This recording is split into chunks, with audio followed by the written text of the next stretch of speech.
Lazy D here. In this video, I'm going to be doing a full service on this 2021 Polaris Ranger 1000 XP Ultimate. This video is going to apply to three-seater Rangers from 2018 to current, it's now 2025, and 2019 to current six-seaters. If you're looking for a specific section of this video and you're doing your service right now, use the scroll bar at the bottom of the video to get to that section or chapter. It'll make it a lot easier for you to find it. Also, a lot of the tools that I use, not a ton of special tools, but certain things I use to make this job nice, including parts and things, I'm gonna put in the video description. There'll be a lot of information there. And if you use those links, I get a little kickback. It helps me produce these videos. Polaris's recommendation for service for these machines is 100 hours, 1,000 miles, or annually, whichever comes first. Really taking your time to look around while you're doing your maintenance can prevent failures in the field. I know it's really easy to get in the mindset that you're just going to buy the service kit and throw the parts that are in the service kit in your machine and you're good to go. If you do a couple more inspections and check a few things, you really are setting yourself up for success and not having problems on the trail. So I want to talk about when and how often you should be servicing your machine. This is a hot topic for a lot of people. I hear people that are going to just switch to an annual basis or twice a year if they use it a bunch, or just whenever the light comes on. If you're not familiar, I'll show you that later in the video. There's a service light that you can set actually the hours, how often you want it to come on, from 5 to 100 hours. So for general purposes, every 100 hours or annually is going to be a great time to do a service. If you meet some other parameters, such as what they consider severe use, which I'll go over in a second, you're going to want to do that more frequently. The manual says to cut your regular interval in half, so about every 50 hours of operation. Here's our service manual.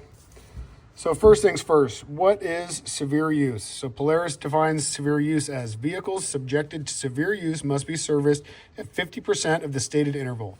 Examples of severe use: frequent immersion in mud, water, or sand, constant high RPM use, prolonged low speed, heavy load operation, extended idle, and short trip cold weather operation. So think about that. If you're operating your machine consistently with these examples of severe use, you should probably service your machine more if you want to get a long life out of it.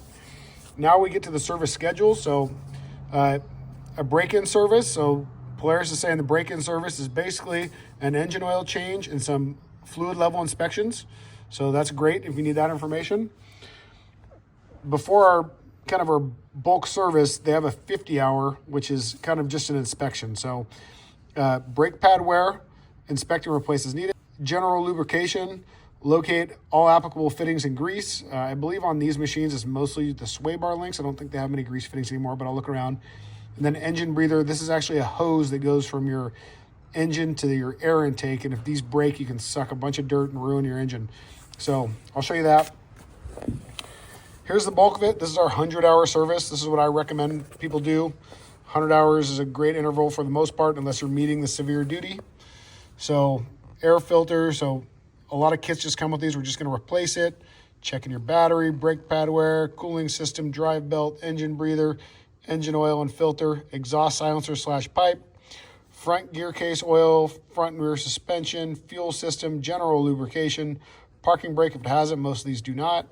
Spark arrestor, spark plugs, suspension components. This is a lot of inspection here. We're going to go over that. Transmission fluid, wiring. And here is the additional maintenance intervals. So these are longer items.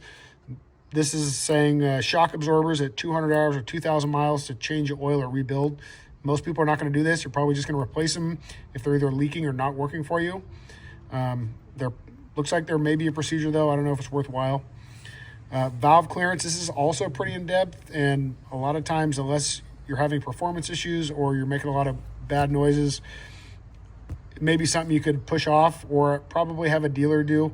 This, you got to remove your camshafts after measuring the clearances, take the tappets off the top of the valves, and then replace shims that are underneath those to change the clearance. So pretty in-depth, and you got to get the engine timing right. So high risk of failure if you don't get the timing right and all that. So maybe worth just paying something for unless you're really, really handy. And then clutches, they're saying 600 hours, 6,000 miles. I see many clutches have problems before this. So when you're inspecting your belt, which we're going to do in this video, you need to kind of inspect what you can, and I'll show you what you can see with the clutches on. You don't have to take them out. And then we have brake fluid. We're saying every 24 months, 2 years. Coolant, 60 months, 5 years. Here's the parts that I got to do this service. I really like these maintenance kits. I usually just buy them through Amazon.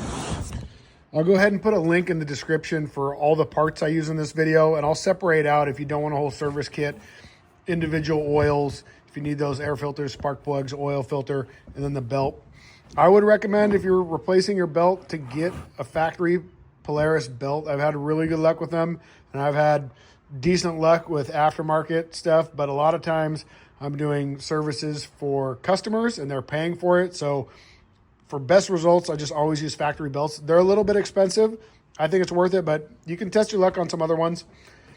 In these maintenance kits, the great part about them is they pretty much have everything you need to service all your oils, at least, right? So we have front differential oil or front gearbox oil, engine oil and the oil filter, transmission oil, an air filter, oil filter, and spark plugs. So this is going to cover the bulk of what's in the service. A lot of the other stuff's like adjustments and inspections and things.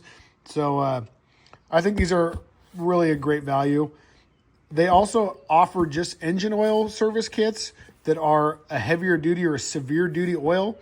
I can't find those in a full kit like this, but it is available, and then you just have to piece together the rest of it. You'll find after you buy a few of these kits, you'll end up with a little bit of extra of some of these fluids, and you'll have a stock after a while that you can just buy oil and an oil filter and an air filter. You don't need the other stuff. The part number for this kit in particular, this is the Polaris part number. You can search this. There's a bunch of these different kits, and you can buy them actually directly through Polaris. So like I said, I'm going to put affiliate links in the description. If you use those links, it'll kick back a little bit to me, which will help me continue making these videos, and hopefully those parts will serve you well. If you're not going to use that stuff, I'm still going to put what the spec is so you can see that, and there's tons of fluids and stuff. If you want to nitpick and try to save a few bucks here and there, you can totally do that. First thing I'm going to do, though, and I actually already did it, is I'm going to clean this thing. So it's really important that you can inspect everything. So take some time, clean out the inside of your machine. I like to take everything I have out so I can kind of pressure wash the inside and then pressure wash everything on the outside, lift the bed everywhere. So it's going to help me make my work actually cleaner, and I'm going to have the visibility to see any problems. So take some time, wash your machine, make a habit out of it. It'll help it last longer. It's worth it.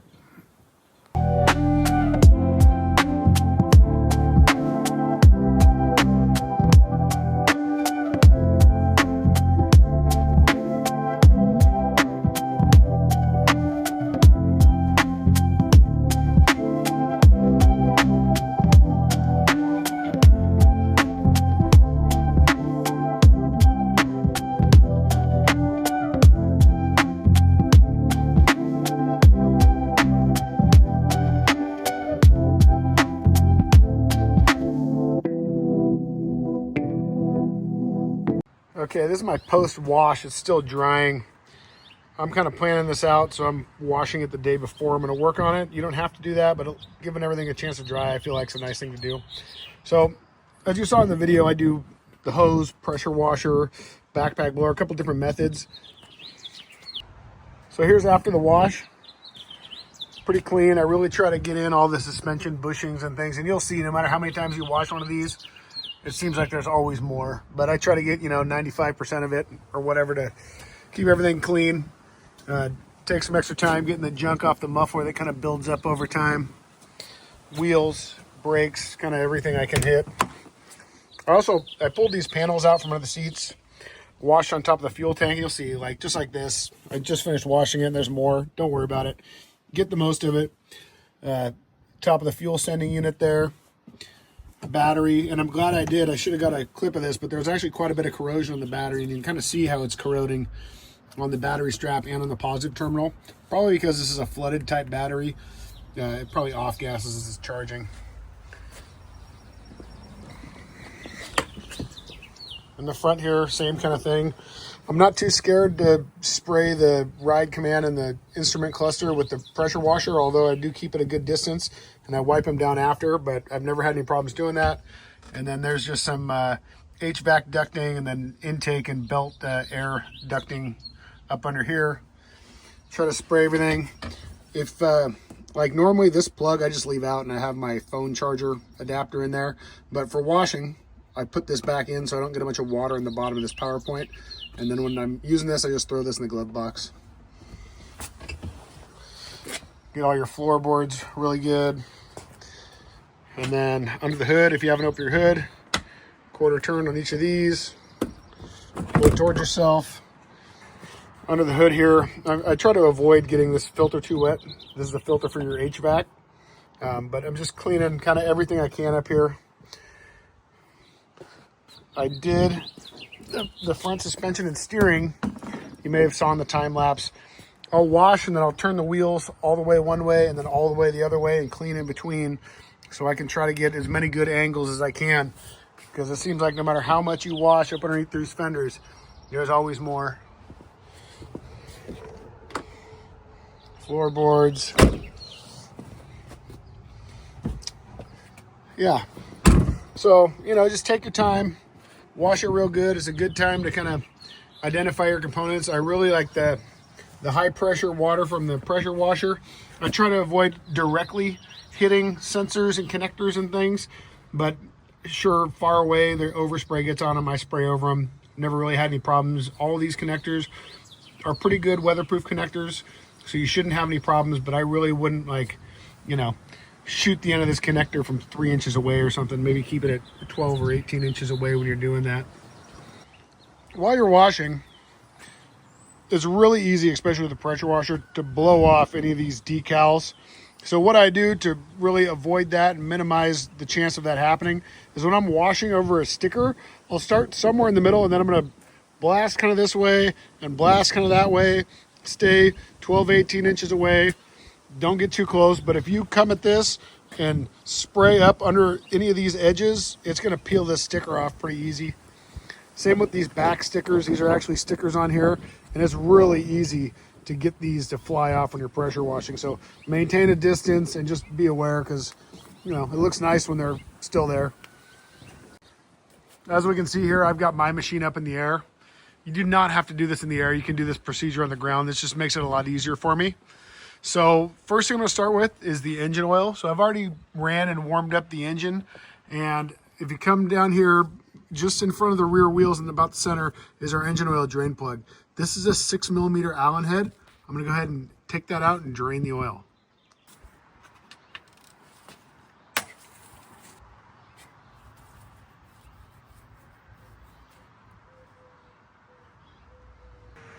So you can really let this thing drain as long as you want. I usually go until I have some drips. It's a very light stream now and just barely dripping from another stream, so that's good enough for me. So I want to point out too, you need to make sure this copper washer, sometimes they're aluminum too in some of these kits, gets replaced. So a new one came with this service kit, so I'm just putting it here under the drain plug. And now I'm going to go ahead and I'm going to tighten up and torque my drain plug. You'll see that I'm not going to use a torque wrench. I got a pretty good feel for this, but I will put the torque spec up here. It's important to know these are not as tight as you might think, and it's pretty easy to strip these, and if you do, quite difficult to repair. After I've got this tight, I'm going to wipe this clean. I really try to make a good point of wiping off any oil, excess oil, when I'm done draining something. That way later, when I run this and I come double check that this is not leaking, if there's any oil here, I know I have a leak. I'm not second guessing that, hey, did I wipe that off? No, I know, I just wiped it off. Sometimes I'll hit this with some brake clean and just make sure it's dry. It'll help you later. Next step, I'm gonna replace the oil filter. So obviously if you need to lift up your bed, you lift this handle, you're gonna need to do that. And the bed's gonna come up to its utmost position here. If you need some more room to get at this, let's walk around to the other side. I'll show you kind of a nice little trick, get you some room and just make this a little easier for you. So this strut here helps assist open the bed. You can pull this clip out and then It's kind of hard to do with one hand, but if you shake the bed a little bit, this pin will come right out and it'll lift up a little bit higher. This works better on the non-North Star models because the muffler is actually in this location as opposed to back there, which is what it's resting on now, but it will gain you a little bit more clearance. Our oil filter is right here. Some of the older models, instead of this downward angle, it's actually up against the engine block, kind of a little bit upside down, I'd say, or more horizontal. So this is actually good. I'm gonna go ahead and remove this with a strap wrench.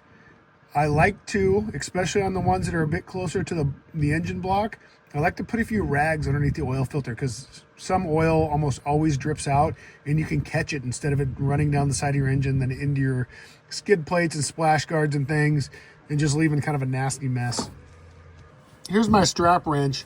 Polaris recommends a socket to do this. I have a socket. I'll put that part number in here as well, and I'll put a link in the description for a strap wrench like this. I find these are a lot easier to use than the sockets.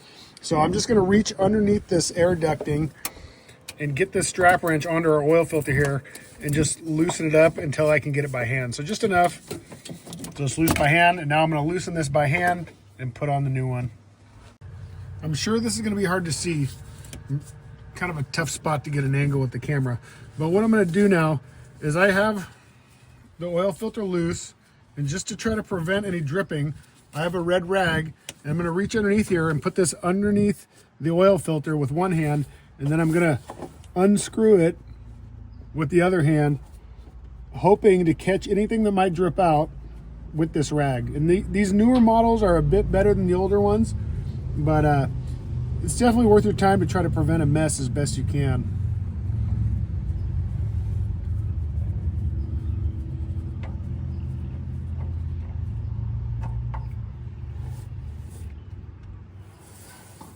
Okay, so I got my filter unscrewed. Oh, let's see if I can get this out of here.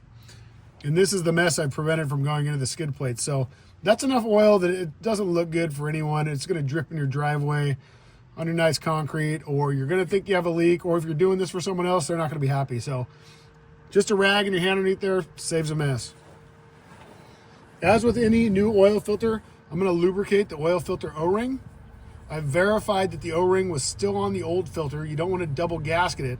If there is no O-ring on the old filter you take out, you got to reach up in here. It could be stuck to here, the inside of this oil filter adapter, and you need to get it out. In addition to the new, or the oil on the new oil filter, which is just a dab of oil out of the old oil filter. Some people really want to use new oil. That's not important to me. This is just to keep it from sticking the next time and install a little bit easier. But now I have this new clean rag. I'm going to reach up inside where I can't see in this housing, and I'm just going to wipe once or twice around, get that gunk out so this filter has a nice clean surface to seal on. And then I'm going to reach down here. I'm going to bring it around. It's going to be a little bit easier for me. And I'm going to screw on the new filter. If it doesn't feel like it's going on right, go out and go back in. It should go on very easy.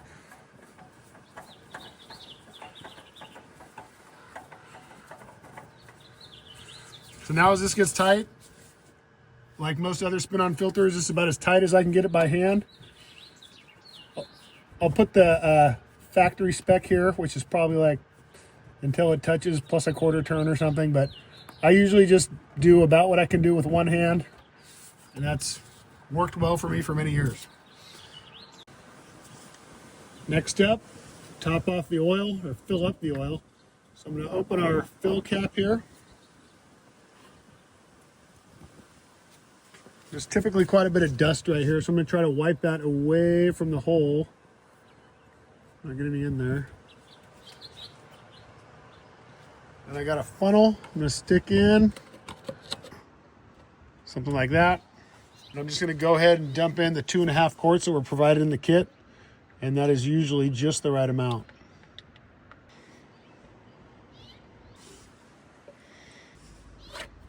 With that filled up, I'm going to put our cap back in.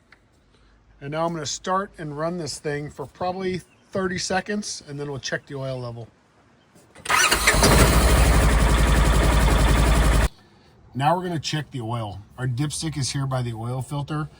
It's pretty important that you do this correctly, especially reinserting the dipstick. I'm gonna show you that in a second. But for now, to check our oil, we're gonna pull our dipstick out.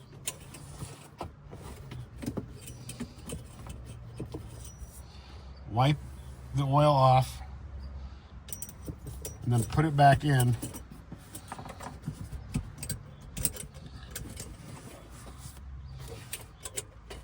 And pull out again. Now this is going to be our oil level.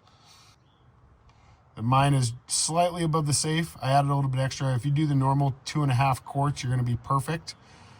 You do want to be in between those two marks. You don't want to overfill it. This is just slightly overfilled. I'm okay with that, but Polaris does say that it should be in between these two dots. The important part when putting this dipstick in, and you'll see, I don't want to come at it from this angle. And it's tempting to, because there's a lot of room here to push it in that way. But really, if you do it that way, you can end up pushing your dipstick in the wrong area, and it can end up in a spot in the engine where it'll rub against something. And you actually see, I had this happen one time when I checked the oil. I shoved it in, kind of like this from up here, and I finagled it in there, and it got caught, and it kept twisting and shoving, and it went down in there. And I went for a ride, and I could hear a ticking noise. And I kind of knew right away that I had just checked the oil, and I was having trouble with the dipstick. So I turned around. I probably drove for a total of 4 minutes, and you can see the damage that it did to the dipstick, which was pretty frustrating. I ended up reading on some Facebook groups and forums about this, and there's several people who claim they stuck their dipstick in and it was in the wrong spot, and whatever it wears against inside the engine, if you know what that is, please chime in here. It ended up cutting the dipstick off, and then in some cases they'd have to get their engine disassembled to retrieve this broken off end of the dipstick out of there. So it's just a mess. So to avoid this, the proper way to get the dipstick in, how it's facing now is how I'm going to push it in. I'm not going to put it in with the long ways vertical. I'm going to have the long ways horizontal on the dipstick when compared to the earth. And I'm going to stick it in. And as you can see, I'm putting my hand kind of way back in here to push it in. So the dipstick is entering the dipstick tube as straight as possible. And it should go in easily. If you're really struggling with this and it didn't go in exactly straight, you can really set yourself up for failure. So if you don't think it's right, it's probably not. If you start this up and you hear a rattling noise that's associated with engine RPM, you have a problem. So just something to pay attention to. I know this is one of those things that should be super simple, because checking your oil is like the #1 maintenance item for any engine. Should be easy to do. I think this is kind of a fail here, but just so you know, come in from back here and shove it in there as straight as you can. You shouldn't have any problems. If you're doing your oil change on a non-North Star model, your dipstick is going to be on the passenger side here.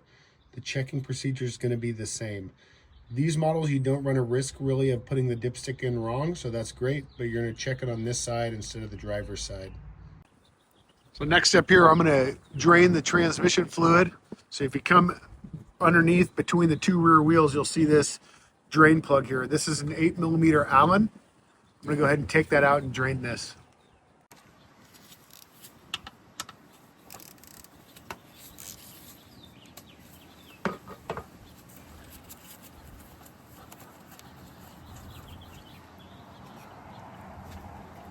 Here's the transmission drain plug. There's some, a little bit of metal, real fine shavings on the end of this. This is very normal. Sometimes you'll even see a little bit more. So I'm just going to wipe this off, get it nice and clean. I'm going to put this back in. If you saw any big chunks, it may be a little bit concerning, but if everything's still working for you, I don't know if it's justifiable to disassemble your whole transmission if you're not experiencing any issues. So I got this thing where it's gone from a stream to a drip. I'm gonna go ahead and put the drain plug back in after I've wiped it clean.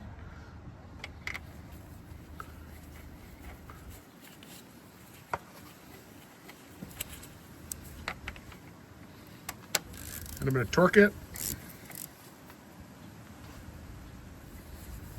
And then same as the other drain plug, we wanna wipe this as clean as possible.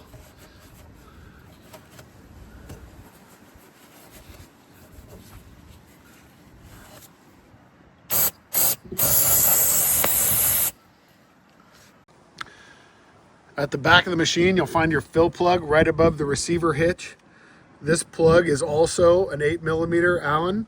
I'm going to go ahead and remove that. If you have a non-North Star model, this muffler is not going to be in the way.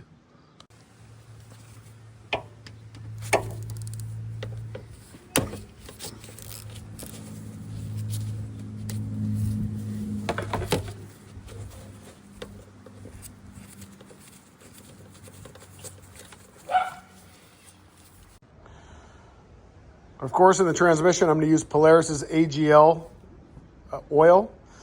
There's a lot of other manufacturers that have stuff that they say will work, and I'm sure it will. This is just the only thing that Polaris recommends, so I'm going to use it. I will say, though, something that I wish I could find an Amazon link for that I could share with you guys is this. This is a super flexi spout, and this is a flexible funnel that screws onto bottles, and you'll see it has two threads here. It'll screw onto quart-sized bottles or gallon-sized bottles. It works for oils, coolants, all sorts of different stuff. It's really a great funnel, and it really helps you get in some weird areas. So I'm going to use this to get the transmission fluid in, which is, to me, a lot easier and cleaner than trying to use a pump.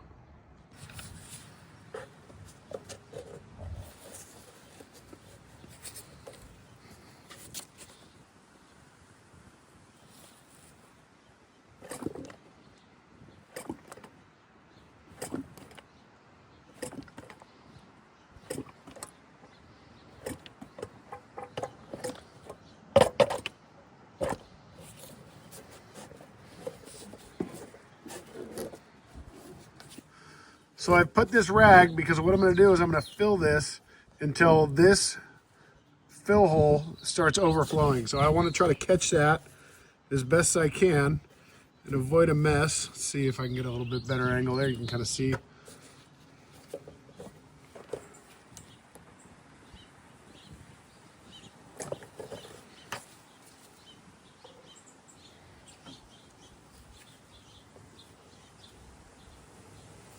Okay, so I'm just starting to overflow. So I'm going to go ahead and put my fill plug back in.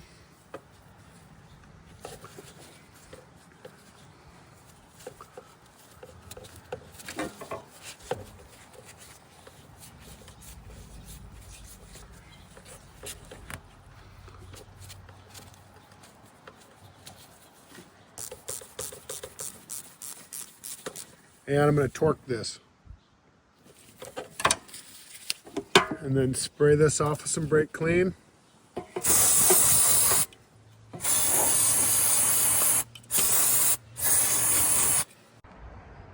Now we're going to go ahead and replace the oil in the front final drive, or front differential, some people call it. So if you come down, this is the front of the machine, kind of the center in between the two lower control arms. There's a drain plug right here. This is also an 8mm Allen. I'm going to go ahead and pop this open and drain it.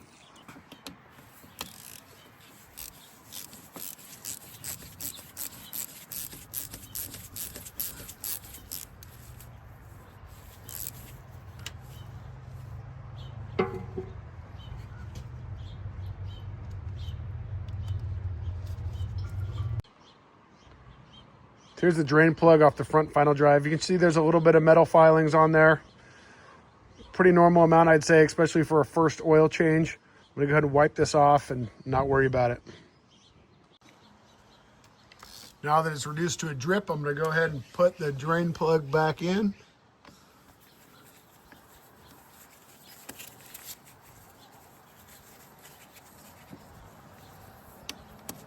And torque it.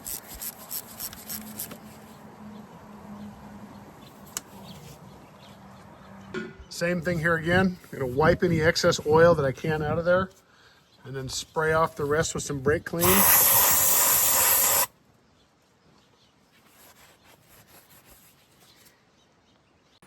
Now I'm gonna come in on the passenger side front here in between the control arms next to the inner CV joint here.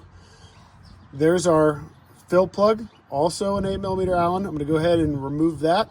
And then I'm going to fill with that same flexi spout I used for the transmission. On some of the older machines, this fill plug is not nearly as accessible as it is on this machine.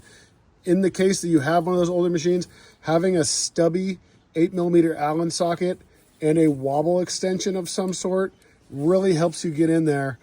One of the most important things about getting these out is making sure that that hex hole is completely clean all the way to the bottom, and then you get complete tool engagement with your Allen bit into the bottom of that. If you start stripping it out, it's really hard to get them out later. Another thing that will save you is not over torquing them earlier on. So keep that in mind. This is a great little tool setup. I'll put a link to some Wobble extensions and some short Allen sockets. I buy a lot of snap-on stuff, but you by no means have to buy this, top dollar tool to get this job done. So get what works for you. A Wobble extension and a short Allen socket would be a great investment if you're having a tough time and you've been stripping those out.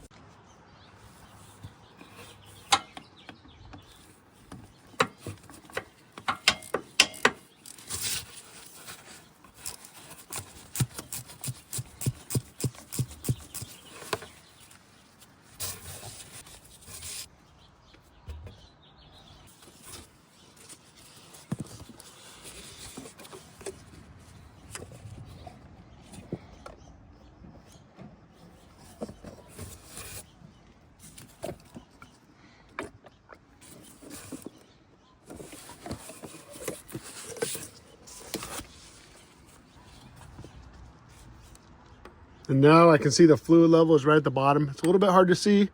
I can see it. You'll probably be able to see it in real life. A little hard to see on video. But that rag did save quite a mess there too.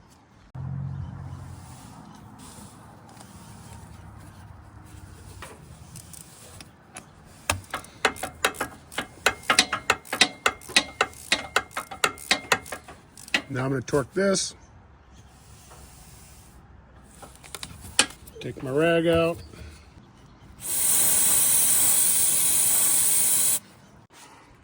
So I'm going to go ahead and do the air filter maintenance in this clip.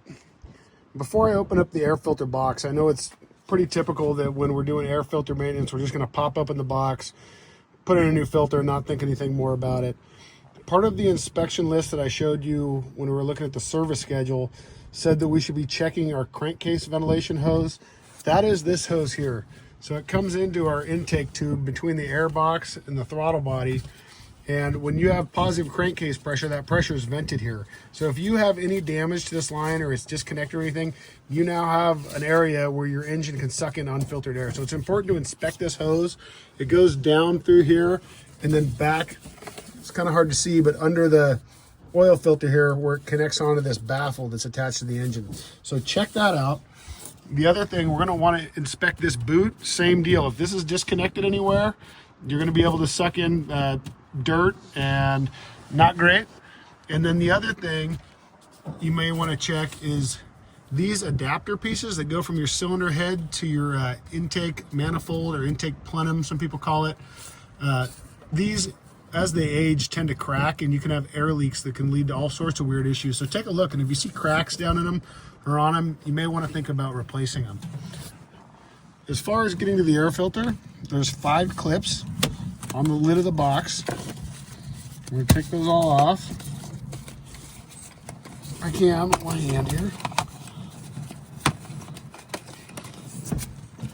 Looks pretty clean. There's actually, ooh, I think I smell a dead mouse. This is why we check this stuff. There's the bottom of the box. Looks like rodent fur. Smells pretty bad. Okay, I'm going to pop this air filter off. Look at that. There's like 2 or 3 dead mice. So this is why we're checking this. The air filter looks pretty good aside from this little oil stain, which is typical sometimes. That's probably draining back through the intake here. I'm going to go ahead, take a minute, clean out my box, and then I'll show you what to look at when we're putting the new filter in. Okay, I got it pretty well wiped out. So you'll see in the back of the air box here, there's a hole. That's because I removed this piece. Sometimes I call this a dust ejector. Sometimes I call this a duckbill check valve. What this does, it sits in there, and if water or dirt and stuff get in your air box, they have a place they can get out. But then when you have suction from your engine, it pulls this this piece closed. So I'm gonna go ahead and put that back. It was full of junk, so I pulled it out and cleaned it. So I'm gonna put it back in and hopefully be able to grab the bottom and kind of pull it through.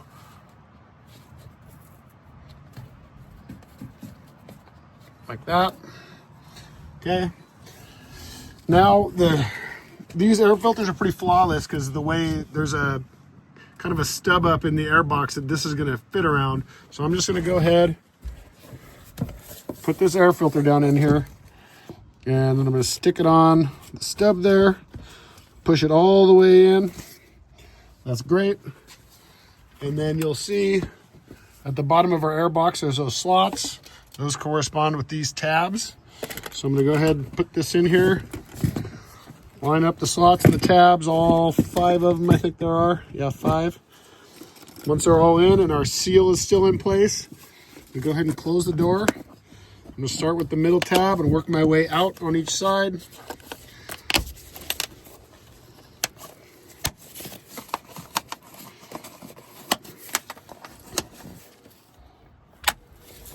Boom, air filter done.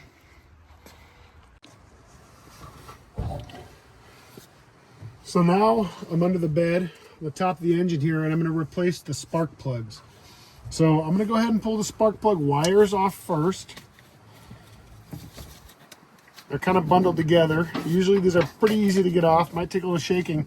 You'll see that there's quite a bit of dirt usually in here. These spark plug wires don't exactly seal perfectly, so there's always going to be a little bit of dirt in there. So what I'm going to do to get rid of that dirt before I take the spark plugs out is I'm going to blow them out with compressed air.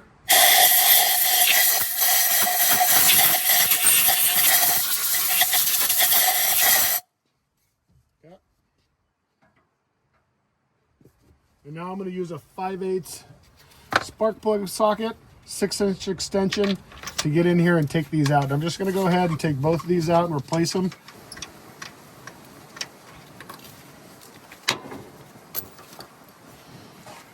Here's our old spark plugs, look pretty good. Usually what I look for wear on a spark plug would be that the electrode end is squared off still and not rounded and the gap hasn't gotten too wide. Being that most service kits come with these anyway, it's super easy just to not worry about inspecting the spark plugs unless you're having a problem and just replacing them at every service. I will put the spark plug spec, gap, and torque value in here.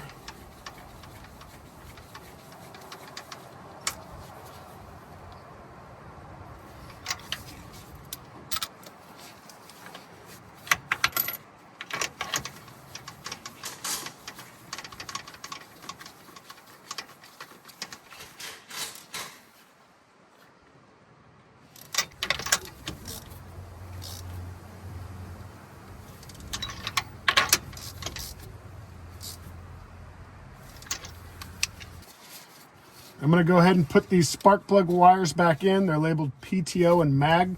PTO side is the driver's side, which is actually off the coil, the lower post. You should be able to kind of feel these click in. And then I'm going to go ahead and put the MAG side in. Good to go. Now we're at the back of the machine. I'm going to check out the spark arrestor. So on the bottom here, there's an 8mm bolt, and these can be very difficult to get out. I'm going to get a little bit of PB blaster in there.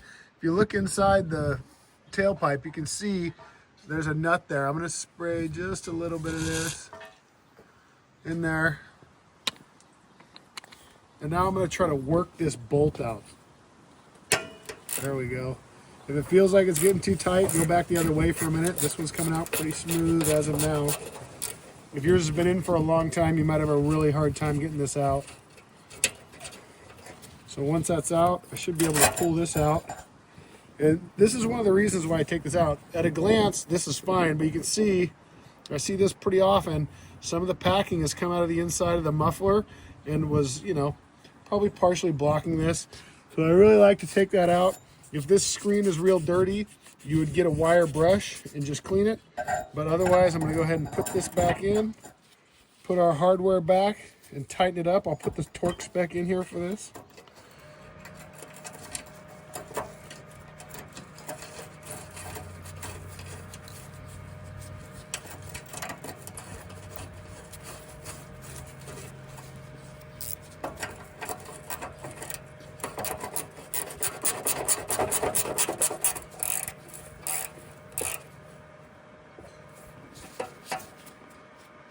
That's it. Now that I have all the fluids changed, I'm going to go ahead and start my inspection. I will take the wheels off, but before I do that, I'm going to go around front and rear, left and right side to each tire and wheel, and I'm going to shake them left and right at 9 and 3, and then up and down at 12 and 6. And if I feel any looseness anywhere in any of the wheels, it's probably coming from either the wheel bearing, some of the steering stuff, or the suspension. So I'm going to shake that and look and find any looseness that I feel. While I'm doing that, I'm also going to inspect my tires. There are some wear bars on the factory tires. They might be hard to see, but the manual says if these get below an 1/8 inch of tread, you should replace them. With as much as most people depend on these machines in really tough spots, I would say if they're a 1/4 inch or lower, you should really start thinking about replacing your tires as well. The lug nuts on this machine are a 19 millimeter. With all the wheels off, I'm going to do a pretty thorough inspection. I'm going to go around to each corner of the machine. The lighting's a little difficult here. But what I want to do is kind of inspect all the steering components. So this is your outer tie rod end, your tie rod, inner tie rod end you can't see. You want to inspect this boot. It's pretty common for these to tear. You want to replace those before they get contaminated inside. These bushings, these are control arm bushings. There's 4 of them on the inside. Ball joints. Our brakes, so we got our brake rotors we want to inspect for heavy gouges, cracking, heat marks, and then the actual brake pads. If we look down here, right in, let's see if I can focus. Right in there, we want to check the actual pad thickness. I'll put the minimum thickness spec in here. We want to look at our CV boots. Our axle boots, probably a little bit easier to see on this side. So we want to check our boots for rips, tears, holes, grease marks. Radiator hoses, we can see some of those in here. Here's an emissions label and stuff if that's important to you. Our radiator, we want to look in there. These front panels actually pop out if you need to. There's some tabs right here. It's a little bit easier without the front rack that I have, but you can pop this panel out. And then you can clean that radiator if you need to, but I can see through it. It looks pretty clean. Our master cylinders here. Check our brake fluid. I can see the levels. You can see it. It's up about here. You want to check the level. Polaris says replace this every 2 years. You could also test it if you wanted to with some test strips, or they have some tools that measure the resistance to determine water contamination. But really, we're just looking around at all these components: brakes, bushings, steering, hoses. Here's a sway bar. Yeah. In the back here, same kind of thing: brakes, bushings. Looking at this side of our intake tube, it's a little bit easier to see. Just kind of looking around everywhere for any sort of damage or anything that is going to help us make this thing last a bit longer, especially on this side of the engine. On the passenger side in the back, you can see the side of the engine and the transmission. You want to look for any damage or rubbing wires. Here's, like, for me right here, like this was unclipped. This is our crank position sensor. It's only partially clipped in. So I'm going to go ahead and plug that back in to keep it from, you know, rubbing on something or breaking or whatever. You can see they're rubbing a little bit here, so I'll try to get a little tension out of there by moving it over a little bit in here. Yeah, so just kind of look at everything. This is your chance while it's all apart to find something before you find it on the trail and not in a way you want to. So go ahead and tighten up the wheels, put the torque spec up here.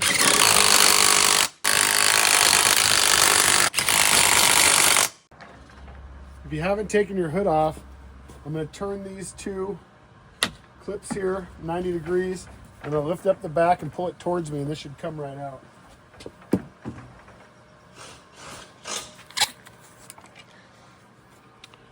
In here, we have our HVAC filter, our coolant reservoir. I'll put the coolant spec here. If you have a North Star model with the windshield and the wiper, this is going to be your wiper reservoir.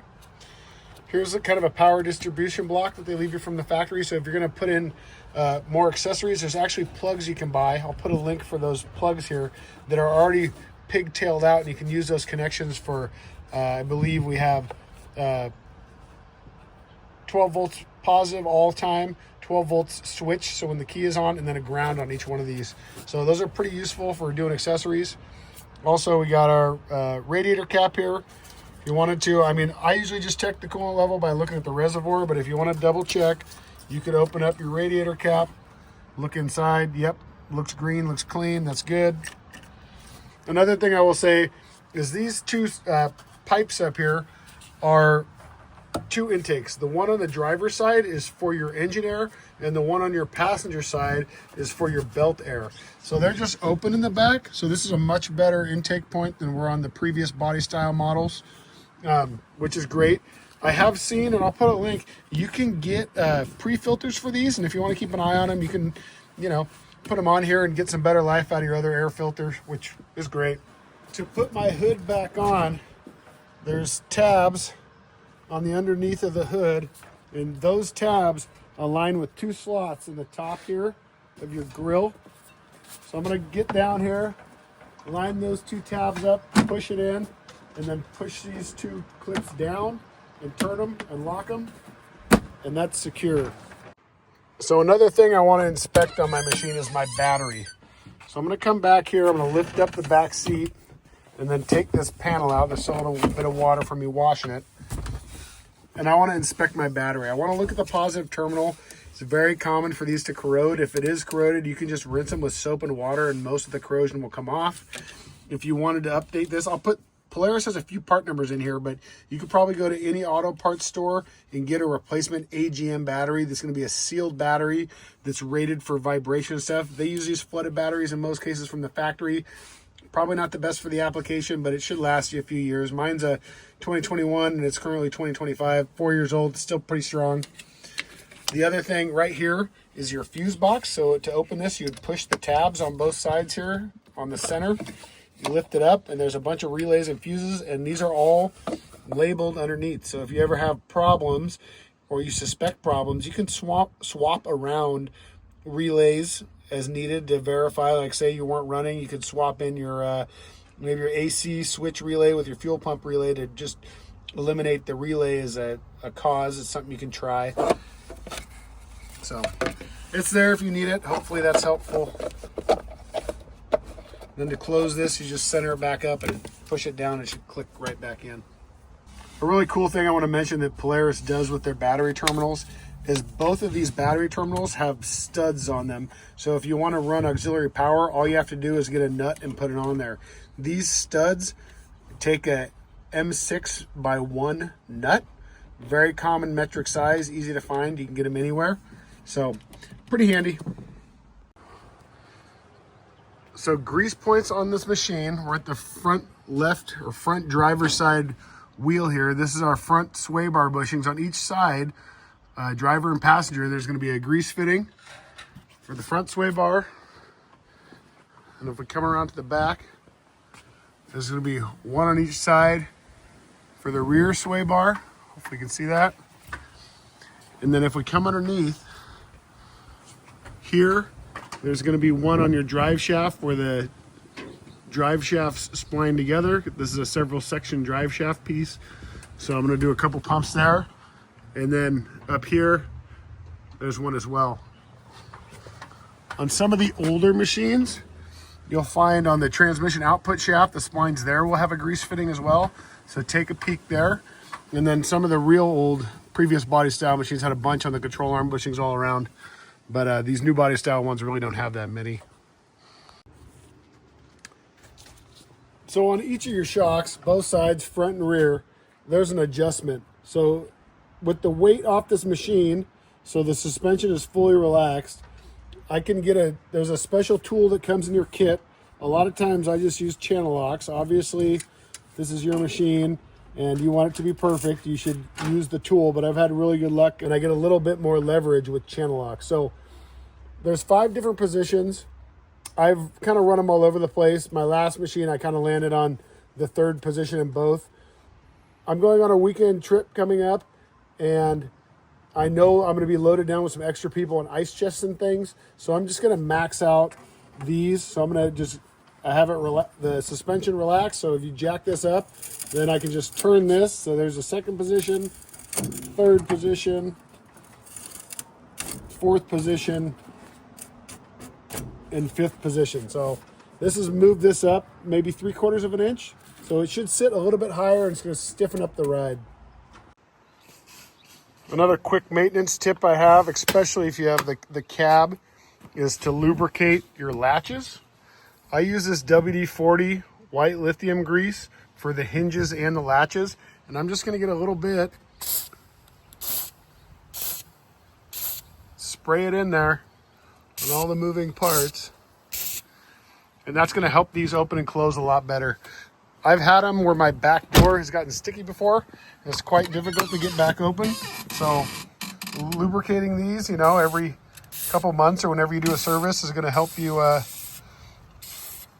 a good service out of these. You can also hear my hinges, right? Same thing. Top and bottom.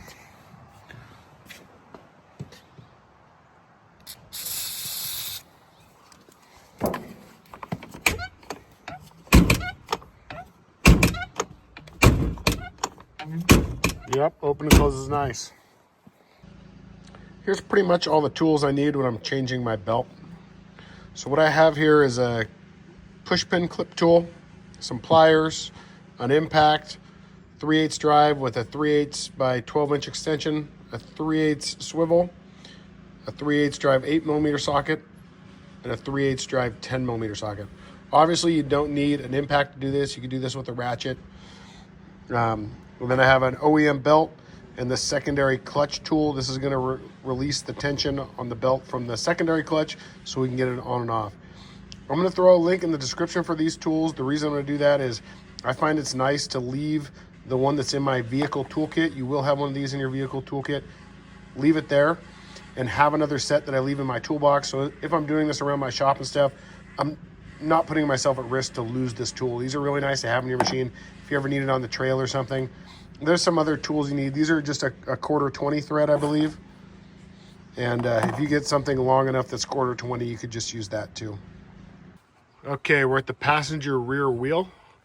I'm gonna get at our belt by removing this cover. Before I do that, I'm gonna take this air box and air tube out of the way. In order to get the air box off, there's two 10mm screws, one here, one right here. A push-in clip I'm going to pop out with a clip tool. There's also a harness restraint piece right here. A tension clamp on this crankcase vent hose. This hose clamp that gets the intake boot onto the throttle body, and then there's a similar one of these on the back side of the air box that I won't be able to get to until I loosen everything up and pull the air box towards me a little bit. Quick pro tip for you to make it a lot easier to get the air box out. If you lift up your rear seat, take up your box, your cargo box here, right next to these two bolts underneath, there's a push pin clip there. If you take that out, I use one of these clip tools, you'll get a lot more movement out of this air ducting that you're gonna have to take the clamp off of to get the air box out. So I have my air box mostly disconnected.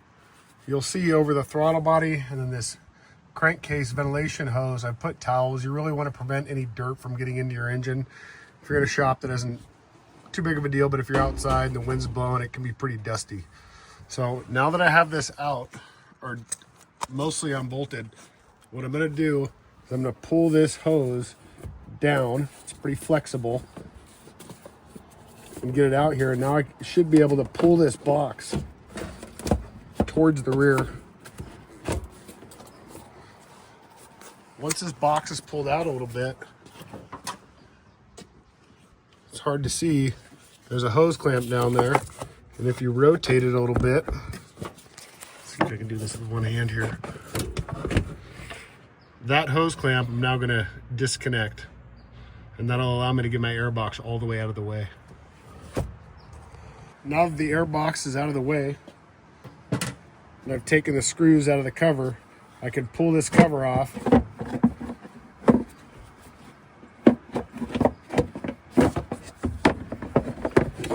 And and get it out of here. Now, I've seen some videos where people get the cover off with the air box in. It's quite difficult. I think it's easier just to take the air box off. Here we have our primary clutch and our secondary clutch. In order to get the belt off, I'm going to use this L key tool. These should come in your machine's toolkit. I don't like taking mine in and out, so I bought a few extras of these on Amazon. I got a 3-pack for like 15 bucks. The advantage to this is I have some I can leave in my toolbox. I'm not constantly taking this in and out of my machine if I need it, and I'm not going to lose it. So I like to leave one with the machine along with my little toolkit, which is just this. I'll put a link in the description for both these items. If you ever needed to change a belt on the trail, this is really all you would need to do this job. So with our L key here, I'm going to put it in. There's a hole right here in your secondary. I'm going to put it in there and just thread it in, which once this makes contact inside, it's going to start decompressing the secondary clutch.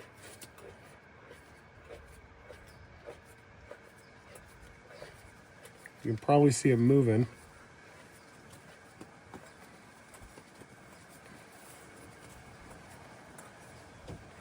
It go about until it stops-ish, maybe not all the way. I've pretty well bottomed it out. Now you can see this belt is quite loose. So I'm going to go ahead and work this belt around the secondary and off.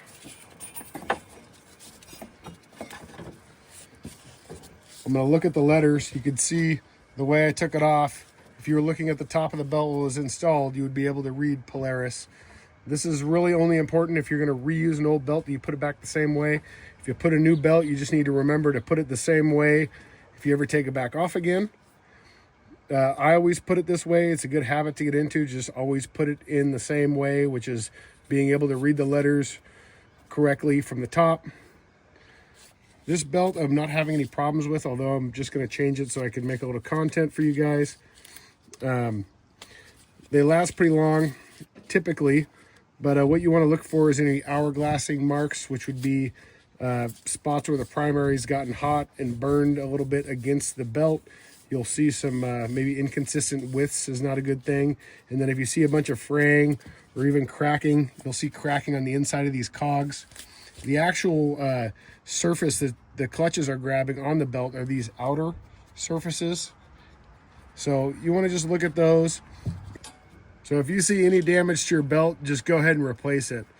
Other things that may be a sign that you are needing a belt is that when you take off, if you have to give it a little bit of throttle and it's real jerky when it first engages, that typically means that the belt is getting narrower than it was at one point, and the primary clutch has to squeeze a little bit more before it actually starts engaging the belt. With the belt out, before I put the new one on, I'm going to clean, and I'm just going to do that with compressed air, and you'll see there's usually quite a bit of dust in these.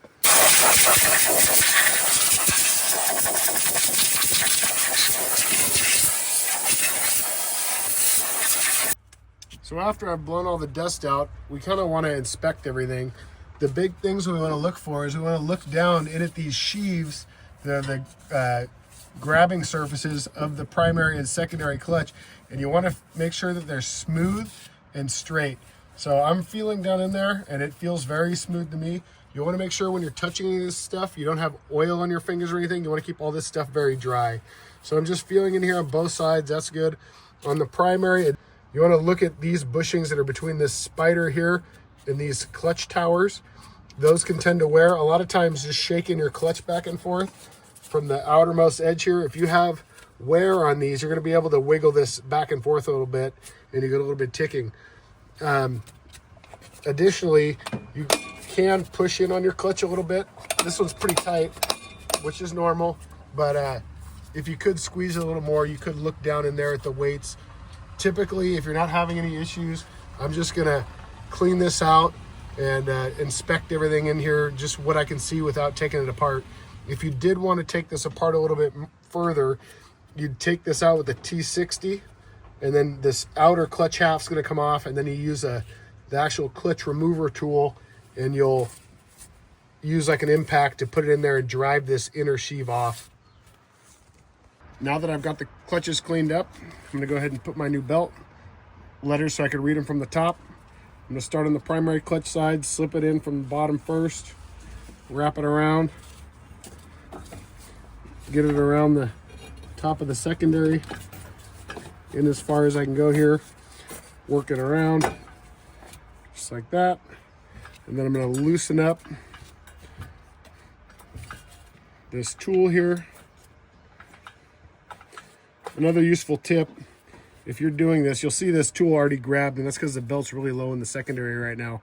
I'm going to take this tool out, and then if you have your transmission in neutral, you can spin the secondary, which is going to push the belt back out to its kind of starting position. So if you watch up here, you probably be able to see the belt work its way out. You can see as I spin it, it's returning to its start position here. Now that that's on, I'm going to go ahead and put my belt cover back on.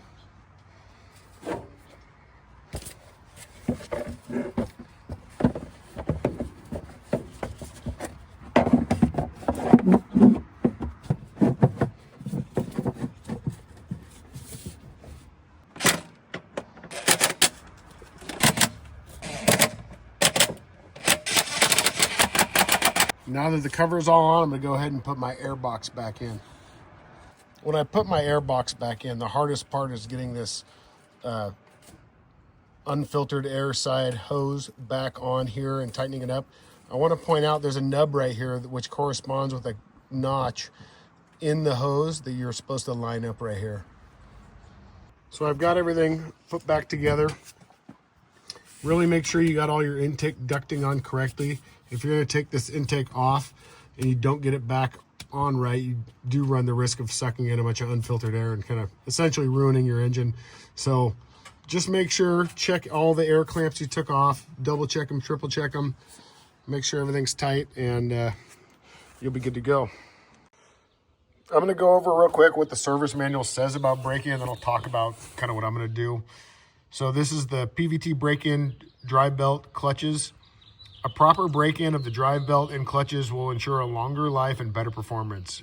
Break in the drive belt and clutches by operating at slower speeds. Refer to engine break-in period, page 3.10 for break-in example. Pull only light loads, avoid aggressive acceleration, and high-speed operation during the break-in period. I'm gonna come over to 3.10, and this is kind of the break-in procedure if you were operating a new machine. So I'm only gonna hit a few of the steps here.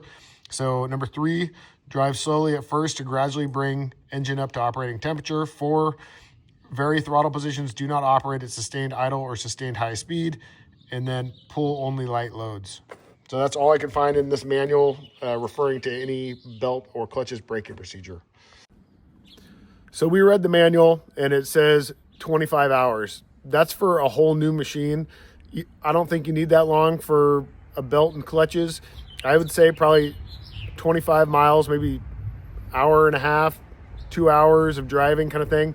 We want to do a lot of varying speed. It would be better in low range, but if you're in kind of a flatland area, you can do it in high range.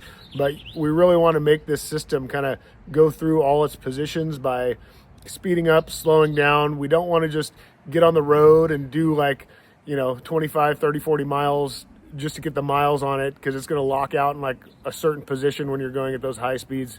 You don't want that. So a lot of starting, not too much starting, I would say, but getting it down to low enough speed where you can take off again, and just getting the clutches to move through their paces for a while is what we want to do. And that's going to fit them to each other really well, and it should lead to a long service life. Okay, now that we're done with the service, I'm going to show you how to reset the maintenance reminder light. So I'm going to go ahead and turn the key on. I'm going to use these 3 buttons on the right side here. So we can see this wrench and hourglass are flashing. That means service is due. So if I cycle through the menu here, I'm going to go down. So this is saying service, and this is a counter that counts down. So it's at 0 hours, which means it's due. So I'm going to keep clicking down. Get back to that. You don't have to be at this menu. So now I'm going to hold down the center button, the mode button, and it's going to bring me to a menu, and I can scroll now through the menu, and it says service hours. So this one's set at 25, which means it was set for the break-in service. So I'm going to go ahead and, oh, that was a little quick. So I'm going to hold it down again. I didn't navigate the menu quick enough. So I'm going to click it again, click mode, and now this is going to start flashing, and now I can adjust this up in 5-hour increments. You can go all the way down to 5 or even turn it off. So I'm going to go up to 100. So you see there's off, one down from off is 100. Then I'm going to click mode again, and it's going to set it to 100. So now I should be able to exit, so you get down, and now our service is set to 100 hours. So it's going to count down from 100 hours. When we're done with the 100, it's going to turn on this wrench and hourglass again. They're going to start blinking when this is running, which is going to let us know service is due. Additionally, if you go in this menu, so I'm going to hold it down, you can go into click options. So now this is going to give me some different options. So if I wanted to set the clock, I could do that here. I would hit mode. I could set a 12-hour clock or a 24-hour clock.